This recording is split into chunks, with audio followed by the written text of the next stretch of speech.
नमस्कार दोस्तों, स्वागत है आपका अपने YouTube चैनल जैस एजुकेशन में। और फ्रेंड्स, हमने अपना अध्याय 15 तक कंप्लीट कर लिया था। अध्याय 15 में हमने हर्षवर्धन के शासनकाल के बारे में सारा डिटेल से कंप्लीट किया था। और आज हम अपना करने वाले हैं अगला अध्याय नंबर है 16। अध्याय नंबर 16 दक्कन और दक्षिणी भारत के राज्य। क्या है दक्कन और दक्षिणी भारत के राज्य? तो आइए दोस्तों शुरू करते हैं मेरे साथ।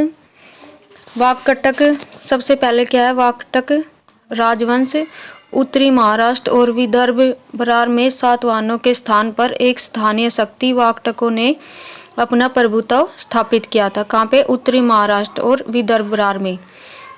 फिर वाकटकों ने ब्राह्मणों को अत्यधिक भूमि अनुदान में दी।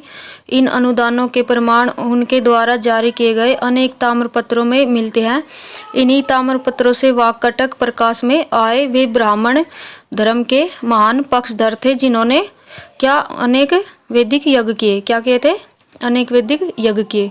फिर क्या है? सांस्कृतिक दृष्टि से वाकटक राज्य ने ब्राह्मण धर्म के आदेशों और सामाजिक संस्थाओं को दक्षिण की ओर विस्तारित करने में सेतु का काम किया था। किसने? वाकटक राज्य ने ब्राह्मण धर्म के आदेशों पर। फिर आगे क्या? पुराणों के अनुसार विंध्याशक्ति वाकटक राज्य का संस्थापक था। कौन था? विंध्याशक्ति। उसकी आरंभिक राजधानी क्या थी? पुरी का बेरार में थी। जो उसकी तुलना इंद्र और विष्णु से की गई। किससे की गई? इंद्र और विष्णु से। फिर आता है इसमें परवसेन प्रथम, जिसका शासनकाल था 275 से 375 ईस्वी। वाकटकों की शक्ति का विस्तार विंध्याशक्ति के पुत्र परवसेन प्रथम ने किया। वाकटकों में यह एकमात्र क्या था? ऐसा शासक था जिन्होंने महाराज सम्राट की उपाधि धारण की थी। किसने? परवसेन प्रथम ने। फिर परवसेन प्रथम ने ब्राह्मण धर्म की महत्ता स्थापित की तथा 4 अश्वमेध यज्ञ, 1 वाजपेय यज्ञ के अतिरिक्त अन्य वैदिक यज्ञों का अनुष्ठान किया। फिर आगे परवसेन के पश्चात कौन थे? रुद्रसेन प्रथम, जो कि कब से कब तक? 335 से 360 ईस्वी तक। कौन? वाकटक वंश का शासक बना। कौन? रुद्रसेन प्रथम। फिर उसने संभवतः गुप्तों से मैत्रीपूर्ण संबंध स्थापित कर लिए, जिससे समुद्रगुप्त ने उसके राज्य को छोड़ दिया। समुद्रगुप्त की प्रयाग प्रशस्ति में दक्षिण के जिन राज्यों का उल्लेख हुआ है, उसे सूची में वाकटकों का नाम नहीं मिलता। किसमें? समुद्रगुप्त के प्रयाग प्रशस्ति उसमें। फिर है पृथ्वीसेन प्रथम। कौन आता? पृथ्वीसेन प्रथम, 360 से 385 ईस्वी। रुद्रसेन का उत्तराधिकारी पृथ्वीसेन प्रथम बना, जिसका क्या था? जिसने बासिम की शाखा के शासक विंध्यसेन विंध्यशक्ति से सौहार्दपूर्ण संबंध बनाए रखा तथा विंध्यसेन ने कुंतल राज्य को जीता, और इस कार्य में पृथ्वीसेन ने उसकी सहायता की। किसने की? पृथ्वीसेन ने। और किसने जीता? विंध्यसेन ने। आगे रुद्रसेन द्वितीय आते हैं। कब से कब तक? ये आता है 385 से 390 ईस्वी। फिर पृथ्वीसेन ने अपने पुत्र रुद्रसेन द्वितीय का विवाह किससे किया? गुप्त सम्राट चंद्रगुप्त द्वितीय की पुत्री से, प्रभावती गुप्त से कर दिया। क्या नाम था? प्रभावती गुप्त। फिर इस वैवाहिक संबंध से दोनों राजवंशों को लाभ हुआ, परंतु अधिक लाभ गुप्तों को हुआ। किसको हुआ? गुप्तों को हुआ। फिर उसने अपनी पत्नी के प्रभाव में आकर बौद्ध धर्म त्याग दिया और वैष्णव धर्म को अपना लिया। रुद्रसेन की मृत्यु के पश्चात उसकी पत्नी प्रभावती अपने बड़े नाबालिग पुत्र दिवाकर सेन की संरक्षिका बनी, और संरक्षिका के रूप में प्रभावती गुप्ता ने क्या किया? 13 वर्षों तक शासन किया। कितने वर्ष तक? 13 वर्ष तक। फिर आगे क्या? परवसेन द्वितीय वाकटक वंश की मूल शाखा का अंतिम शक्तिशाली शासक कौन था? परवसेन द्वितीय था। उसकी आरंभिक नाम क्या था? दामोदर सेन था। क्या था उसका आरंभिक नाम? दामोदर सेन। उसने सेतुबंधु नामक काव्य ग्रंथ की रचना की। सेतुबंधु नामक काव्य ग्रंथ की रचना किसने की? परवसेन ने। फिर उसे नई राजधानी परवरपुर बनाने का श्रेय दिया जाता है। वाकटकों के बाद चालुक्य का प्रभाव बढ़ा।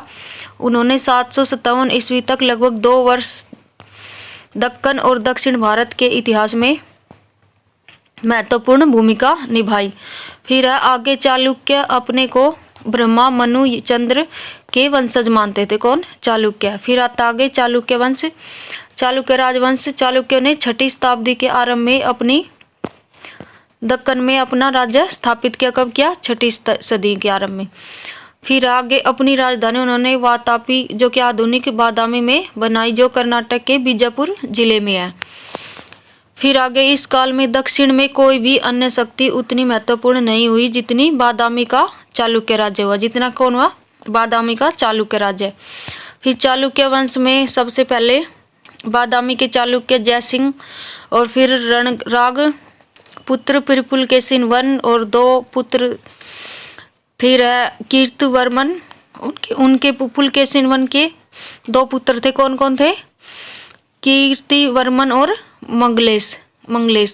और फिर कीर्तिवर्मन के 2 कौन थे? पुलकेशिन द्वितीय और विष्णुवर्धन। फिर है आगे विष्णुवर्धन के वेगी चालुक्य वंश का संस्थापक। विष्णुवर्धन किसका था? वेगी चालुक्य वंश का। फिर विक्रमादित्य, विजयादित्य, विक्रमादित्य द्वितीय 2 और कीर्तिवर्मन।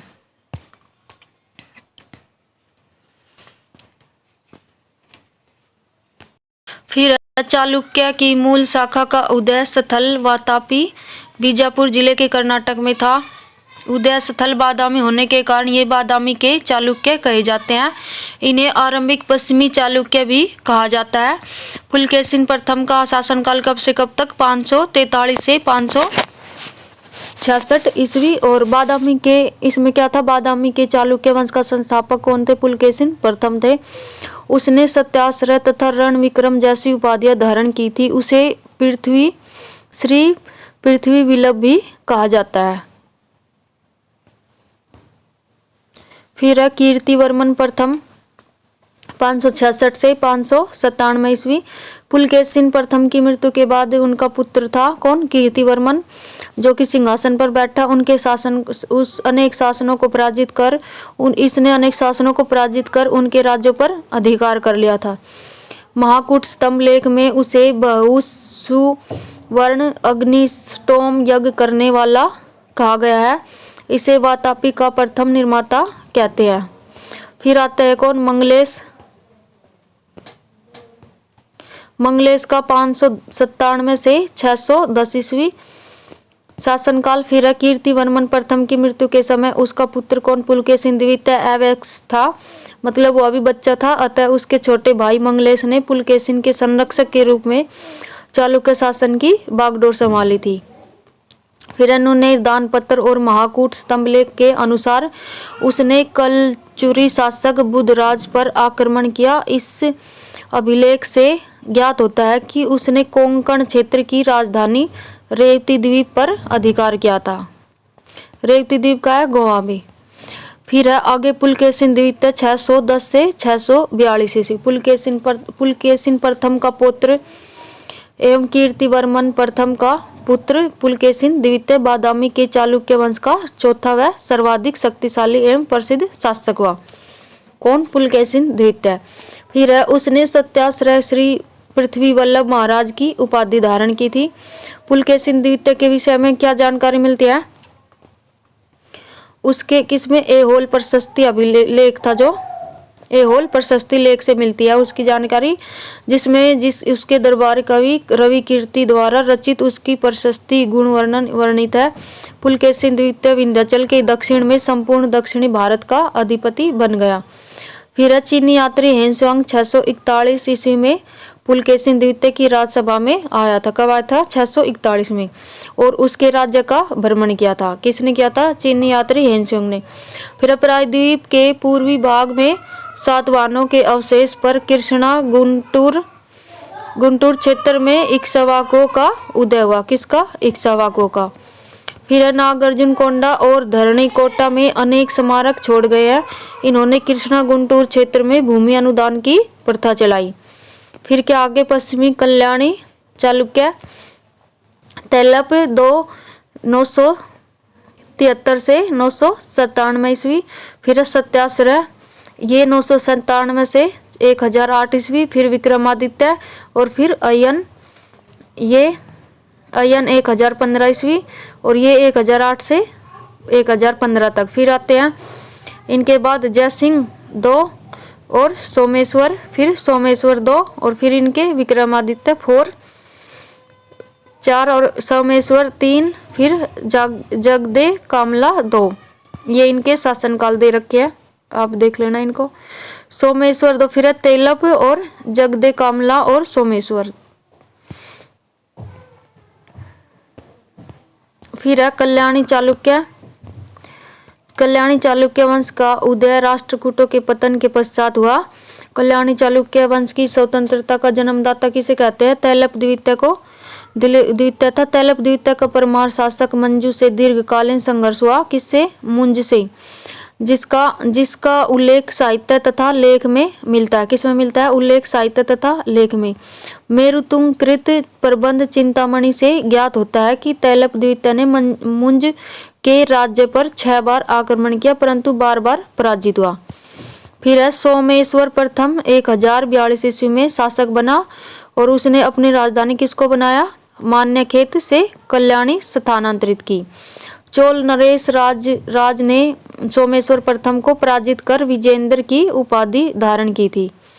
फिर सोमेश्वर प्रथम ने परमारों की राजधानी धारा नगरी पर आक्रमण कर वहां के शासक भोज को आत्मसमर्पण करने के लिए विवरण किया। अन्य लेखों से पता चलता है कि चालुक्य ने धारा नगरी को जला दिया तथा मांडू पर अधिकार कर लिया। फिर आगे है सोमेश्वर प्रथम कोप्पम तथा कुंडल संगम के युद्धों में चोलों से बुरी तरह पराजित हुआ था। कौन हुआ था? सोमेश्वर प्रथम। चोलों से निरंतर पराजय के पश्चात उसने तुंगभद्रा नदी में डूबकर आत्महत्या कर ली थी। किसने की थी? सोमेश्वर प्रथम ने। फिर विक्रमादित्य 4 इनका शासनकाल कब से कब तक? 176 से 1126 ईस्वी। सोमेश्वर प्रथम का कनिष्ठ पुत्र था। 1076 ईस्वी में अपने राज्यारोहण के समय उसने एक संवत का प्रवर्तन किया, जिसे चालुक्य विक्रम संवत कहा जाता है। क्या कहा जाता है? चालुक्य विक्रम संवत। फिर है विक्रमादित्य 4 में राज्यारोहण के पश्चात चोल चालुक्य संघर्ष कुछ समय तक स्थगित रहा। उसका शासनकाल सामान्यतः शांतिपूर्ण था। एक कुशल योद्धा तथा साम्राज्य निर्माता होने के साथ साथ विक्रमादित्य 4 साहित्य और कला का महान उन्नायक था। उसने विक्रमपुर नामक एक नया नगर बसाया तथा भगवान विष्णु का एक विशाल मंदिर एवं विशाल झील का निर्माण करवाया। फिर आगे है उसकी राज्यसभा में विक्रमांक देवचरित के रचयिता विल्हण तथा सीताक्षरा के रचिता विज्ञानेश्वर निवास करते थे। विल्हण उसके राजकवि थे। कौन थे? विल्हण उसके राजकवि थे। विक्रमादित्य 4 कल्याणी के चालुक्य वंश का महान शासक था, जिसकी मृत्यु के पश्चात कल्याणी के चालुक्य वंश का पतन प्रारंभ हो गया था। फिर है विक्रमादित्य 4 सोमेश्वर तृतीय 4 के पश्चात कौन है? सोमेश्वर तृतीय 1126 से 1138 ईस्वी चालुक्य वंश का शासक बना। उसने मूलकामल एवं त्रिभुवन मल जैसी उपाधियां धारण की थी। सोमेश्वर तृतीय की विजयों की अपेक्षा शांति के कार्यों में अधिक रुचि थी। वह स्वयं एक बड़ा विद्वान था, जिसने मानसोल्लाम और नामक शिल्प शास्त्र के प्रसिद्ध ग्रंथ की रचना की। फिर आगे इस वंश के अंतिम शासक सोमेश्वर चतुर्थ था, जो कि तेलप और तृतीय का पुत्र था। किसका?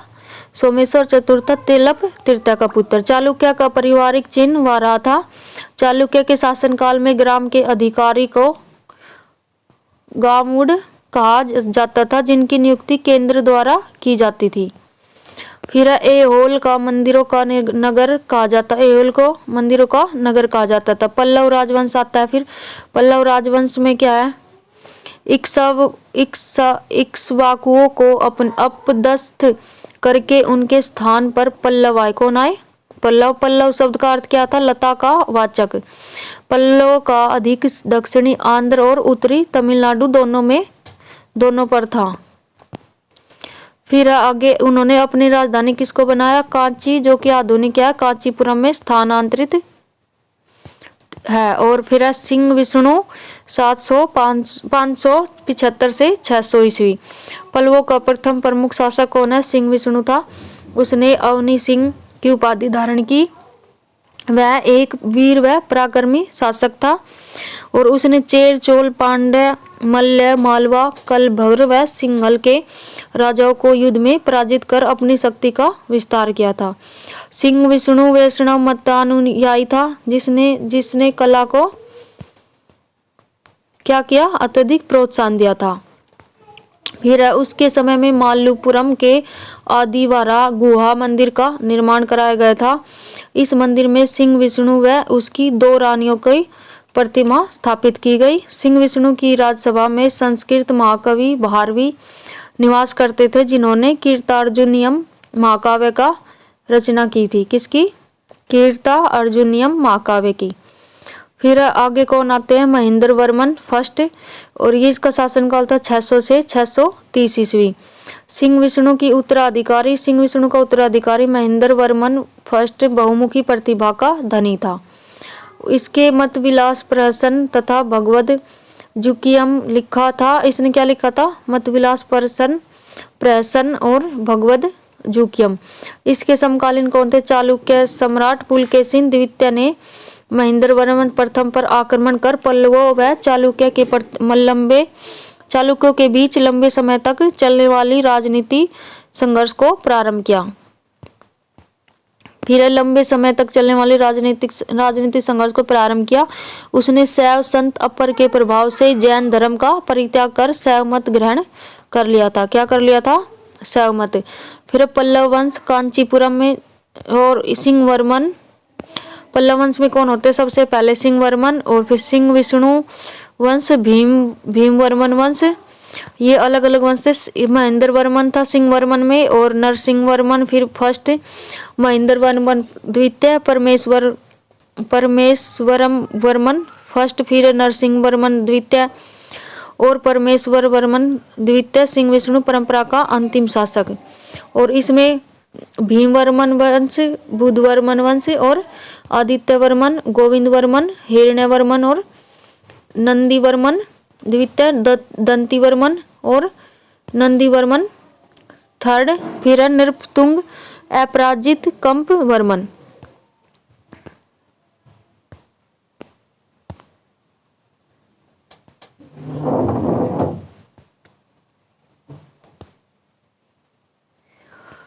फिर नरसिंह वर्मन प्रथम 630 से 668 ईस्वी। कब से कब तक? 630 से 668 ईस्वी।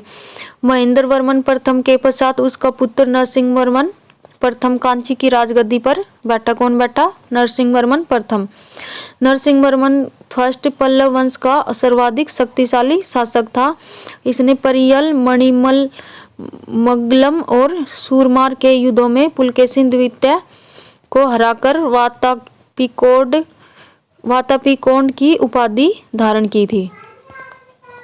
फिर क्या आगे? नरसिंह वर्मन प्रथम के शासनकाल में 641 ईस्वी में चीन यात्री हेनसुआंग कांची आया, और फिर नरसिंह वर्मन प्रथम ने महाबलीपुरम नामक एक नए नगर की स्थापना की थी।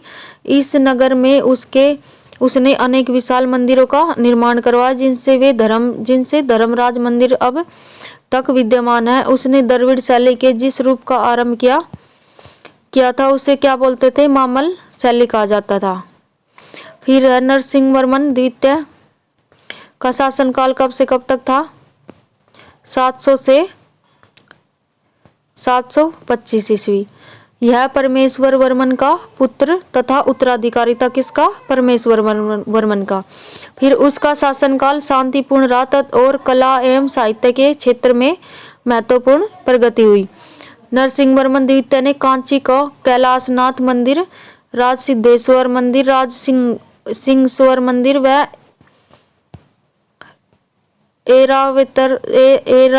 ऐरावतेश्वर के विशाल मंदिर तथा मामल्लपुरम के अनेक प्रसिद्ध मंदिरों का निर्माण करवाया। किसने करवाया? नरसिंह वर्मन द्वितीय ने।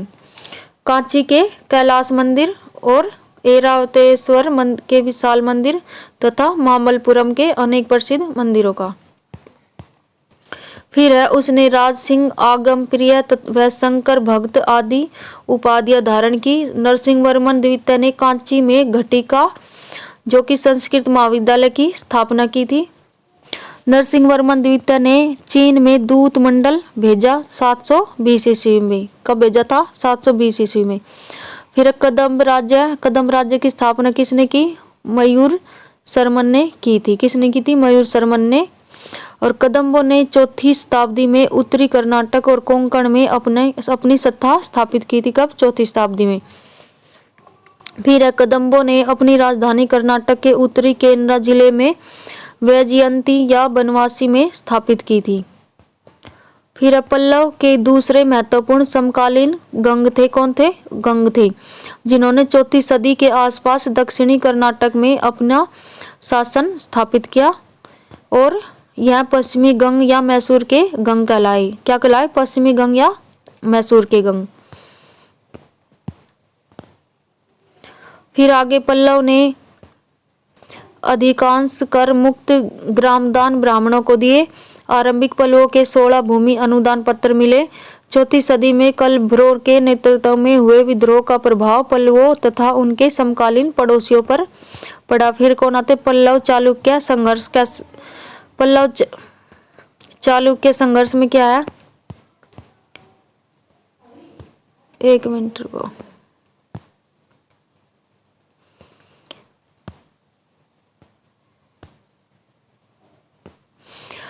इसमें पल्लव चालुक्य संघर्ष के क्रम में पहली महत्वपूर्ण घटना चालुक्य शासक पुलकेशिन द्वितीय 609 से 642 के शासनकाल में घटित हुई थी। इसके विषय में जानकारी किससे मिलती है? ऐहोल अभिलेख से। फिर है उसके दरबारी कवि कौन थे? रवि कीर्ति द्वारा रचित प्रशस्ति उत्कीर्ण है। यह प्रशस्ति उस काल की काव्य कला का उत्कृष्ट नमूना है। फिर अभिलेख से ज्ञात होता है कि उसने कदम्बों की राजधानी बनवासी को अपने अधीन कर लिया। उसने नर्मदा के किनारे हर्ष की सेना को पराजित कर उसे दक्कन की ओर बढ़ने से रोक दिया था। फिर आगे पुलकेशिन द्वितीय ने 610 ईस्वी के आसपास कृष्णा और गोदावरी का दोआब पल्लवों से छीन लिया, जो वगी प्रांत के नाम से प्रसिद्ध हुआ। यहाँ पर मुख्य राजवंश की एक शाखा स्थापित की गई, जो वेंगी के चालुक्य राजवंश कहलाने लगे। फिर पल्लव राजा नरसिंह वर्मन 603 से कब तक? 668। इन्हें चालुक्य की राजधानी वातापी पर लगभग 642 ईस्वी में अधिकार कब किया? 642 ईस्वी में। फिर नरसिंह वर्मन ने वातापी कोंड अर्थात वातापी विजेता की उपाधि धारण की थी। फिर क्या आते? मंदिर यज्ञानुष्ठानों के अतिरिक्त ब्रह्मा विष्णु शिव की पूजा लोकप्रिय होती गई और 7वीं सदी में वैष्णव प्रवर अलवार संतों ने वैष्णव संप्रदाय को तथा नैनार संतों ने शैव संप्रदाय का विस्तार किया। फिर क्या आगे? मामल शैली या नरसिंह वर्मन शैली। इस शैली में रथ तथा मंडप दोनों का निर्माण हो। किसका? रथ तथा मंडप दोनों का। इस शैली में निर्मित सभी स्मारक महाबलीपुरम में स्थित थे। यहाँ पर्वत पर 10 मंडप बनाए गए, जिसमें आदिवारा मंडप, महिष मर्दिनी मंडप, पंच पांडव मंडप तथा रामानुज मंडप प्रसिद्ध है। रथशाली का मंदिर एकाश में है और प्रमुख रथ मंदिरों को सप्त पेगोड़ा कहा जाता है। क्या कहा जाता है? सप्त पेगोड़ा। इन 7 रथ मंदिर जैसे द्रौपदी रथ, नकुल सहदेव रथ, अर्जुन रथ, भीम रथ, धर्मराज रथ, गणेश रथ, पिंडारी रथ तथा वैल्य कटुई रथ, ये सभी 6 मंदिर है। इनमें सबसे छोटा रथ कौन सा है? द्रौपदी रथ है। फिर आगे धर्मराज रथ सर्वाधिक प्रसिद्ध और सबसे बड़ा रथ है, जिसके ऊपर पिरामिड आकार का शिखर है। पट्टडकल में 7वीं 8वीं सदी में बने 10 मंदिर है। इनमें सबसे अधिक प्रसिद्ध है पापनाथ मंदिर और विरूपाक्ष का मंदिर। फिर आता है सामाजिक ढांचा। सामाजिक ढांचा कैसा था? समाज में राजा और पुरोहितों का दबदबा था। 300 से 750 ईस्वी की अवधि में पुरोहितों ने भूमिदान के बल पर अपना प्रभुत्व जमाया। राजा और पुरोहितों के नीचे किसान आते थे, जो अनेक कृषण जातियों में बटे थे। फिर क्या है? वाकटक, पल्लव और कदम्ब और पश्चिमी गंग राजाओं ने धर्म महाराज की उपाधि धारण की थी। फिर आता है हमारा ग्रामीण विस्तार कैसा था? इस काल में दक्षिण भारत में 3 प्रकार के गांव मिलते थे, उर, सभा और नगरम। और उर गांव सबसे अधिक प्रचलित था जिनमें किसान जातियों के लोग बसते थे। भूमि पर उन लोगों का संभवतः सामुदायिक स्वामित्व होता था। स्वभाव क्या था? कोटि के गांव में ब्रह्मदेय अर्थात ब्राह्मणों को दिए गए गांव में भूमि पर दान भोगी ब्राह्मणों का व्यक्तिगत स्वामित्व होता था। फिर नगरम में कोटि का गांव वह होता था जहां व्यापारियों और वणिकों का मिला जुला वास होता था एवं उन्हीं का प्रभुत्व रहता था। चालुक्य क्षेत्रों में गांव की कार्य व्यवस्था गांव के श्रेष्ठ जन करते थे और जो क्या कहलाते थे? महाजन कहलाते थे। फिर हमारा किसानों पर कर भार उपज के हिस्से के रूप में लिए जाने वाले भूमि कर के अतिरिक्त राजा अन्न और श्रवण के रूप में क्या ले सकते थे? नजराना। गांव की सभी खाने और छिपे खजाने निखात निधि राजा के होते थे। राजा को विशिष्ट अर्थात बेगार मुफ्त में काम कराने का अधिकार होता था।